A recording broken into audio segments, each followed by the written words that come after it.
There's a ton of advice out there about street photography, from camera setup, settings, editing, composition, lighting, to even the more philosophical debates around the topic. However, if I had to boil it down to a concise list that will, in my opinion, make the biggest difference to you, this would be it. Invest in good trainers. I would argue having a good pair of trainers is better than having a good camera, because your fancy Leica will be nothing more than a paperweight if you can't even cross the road to take a photo because you have ankle pain or blisters. No, joking aside, having a good pair of trainers is vital because street photography involves a lot of walking. Unless you love the fishing technique so much that that's all you do, chances are you will cover many miles, especially if you're visiting a very walkable city like London or New York. And believe me, you will cover many miles. I mean, personally, I would walk anywhere between 10 and 15 miles in the winter when there's not much sunlight, and can even go above 20 miles in the summer. Keep it simple. I've made a whole video about this before, but seriously, don't go out with every bit of gear that you own. If you go to shoot with 5 lenses, you'll spend more time worrying about what lens to put on your camera, or even worse, kicking yourself for having the wrong lens on the camera, and if you had the right lens on the camera, you would have got that shot.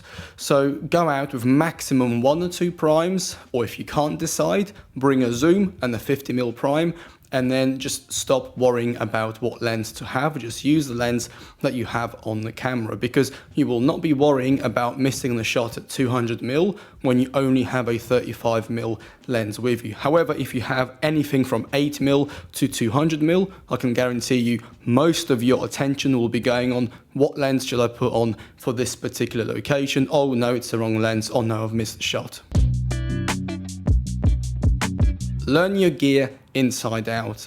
It's much better to have a 5-year-old point and shoot that you know how to use blindfolded than having the latest mirrorless that you have no clue how to operate because it's a bit too complicated. Seriously, in my one-to-one workshops, the amount of people I meet where their camera actually gets in their way when it comes to photography, because all of their attention is going on how to use that camera. So whatever camera you have, it doesn't matter whether it's your iPhone or the latest Sony or Canon flagship, learn how to use it inside out.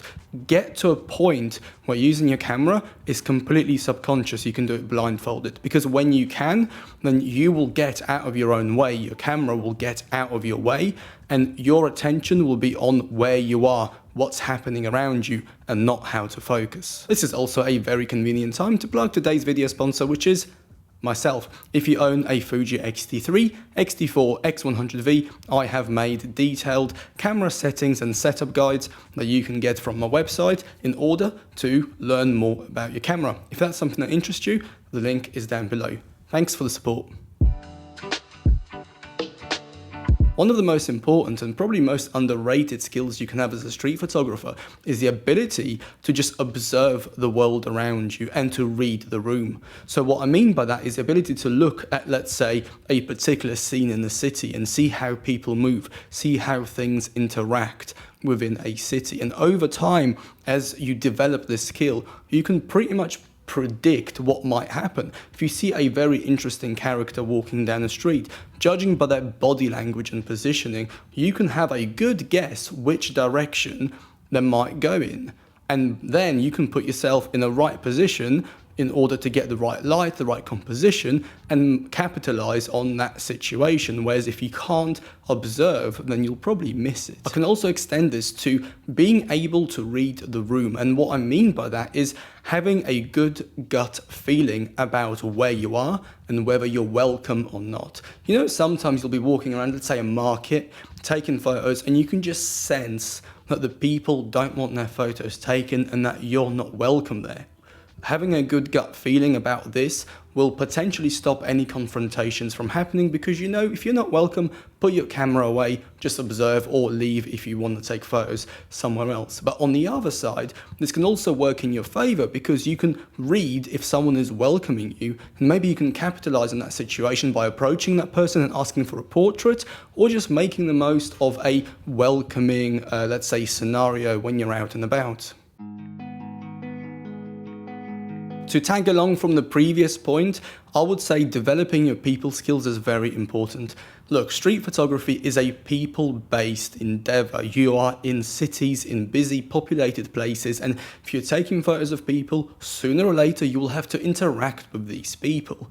Having a good set of people skills will help you diffuse any negative situations and capitalize on any positive situations. For example, if someone approaches you in a very, let's say, aggressive manner, why did you take that photo? You're able to de-escalate the situation and turn that into a positive encounter. On the other hand, if you see someone who's very open to you, you can capitalize on that and get a photo of them.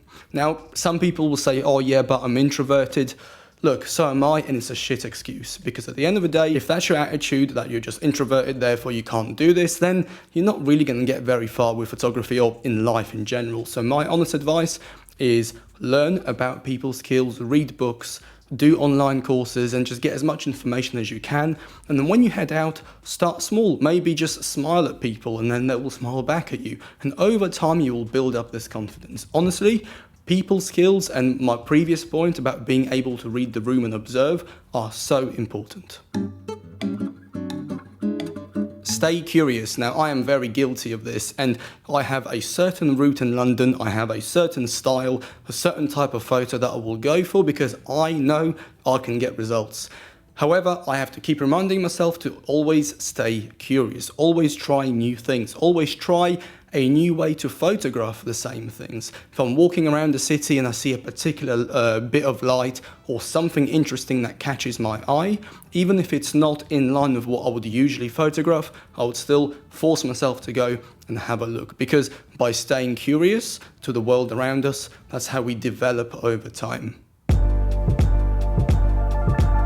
Focus on photo albums and not single hits. You know, in the current world that we live in, we always strive for that one Instagram banger that will just go viral, for that one print that will sell out and end up in a gallery, for that one shot that changes everything. But in reality, the chances of us getting that one 5-star, best photo ever are so slim that if we go out every time with that expectation, we can probably end up very disappointed. So instead, I've changed my mentality to focus on creating a photo album rather than go for single images. And a photo album is basically a collection of images which might tell the same story by using different angles. So what I mean by that is, let's say having 3 photos from a location instead of 1. So as an example, let's use my trip to Jerusalem a few years ago. Let's say the opening photo or the establishing shot is the rooftop shot overlooking the city. It's pretty obvious where you are, Middle East, summer, midday, you get the idea.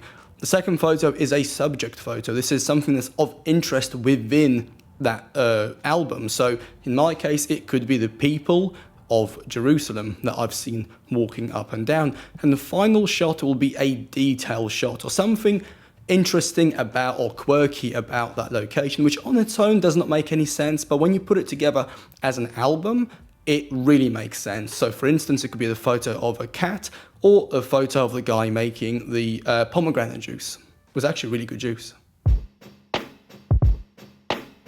Go somewhere where you actually enjoy photography. Don't just follow the crowd and go to the places where everyone else goes to. Same can be said for conditions and lighting as well. I know this sounds crazy, but so many people go and shoot in locations and under conditions that they might not enjoy, but they do it because everyone else does it and all the big photographers do it. So as an example, in London, it's very popular to go and take photos around Soho, Chinatown, especially at night in the winter.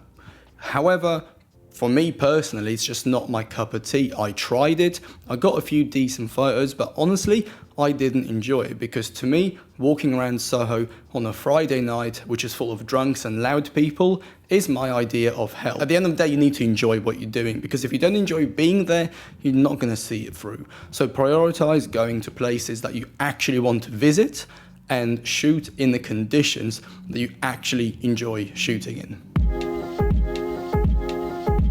Learn to enjoy the process and don't just focus on the end result. Now, this obviously doesn't apply to anyone who makes money from photography, because you have to deliver an end result. But for the rest of us who do it as a hobby, it's so easy to get caught up in everything and then stress out over the fact that we didn't get that shot yet and we've been out for 2 hours already. Prioritize the experience of photography, be it using a camera that you like, or even taking a certain route which will go past your favorite restaurant so you can stop for some food that you really enjoy. Do everything you can to prioritize the experience and the enjoyment of photography over getting the end result. And funny enough, when I look back at my own images, some of the best photos I took were on days where I wasn't even focusing on photography. I was just enjoying a nice day out in London, and I happened to be at the right place at the right time, and I got a good photo. And finally, put yourself and your camera in front of interesting things to photograph. You know, there's no point buying the best camera in the world if you're just going to sit in your garden and take photos of snails. Now, by all means, if you enjoy doing that, fantastic. But for most of us, we buy nice cameras because we want to go and take photos of something nice. So prioritize that, you know, be it going to a different country, to a different city, to a different landscape. Now, I know it's easy to say it as someone in my privileged position who can just travel anywhere within reason, but find ways to put yourself in front of interesting things, maybe interesting light. So get up early, check weather forecasts. You're not going to take a nice photo sitting in your living room. You need to get out there, find interesting things, and put your camera in front of them. Okay, that's about everything for today. I hope you've enjoyed this video. If you do have any other, let's say, points that you want to add to this list, please use the comment section for that. I'll be looking forward to reading through them later. Thank you as ever for your support. Don't forget about the guides that I've mentioned earlier. Another quick plug, gotta pay the bills. Right, enough talking from me. Have a good one. Thank you, and I'll see you in the next video. Bye.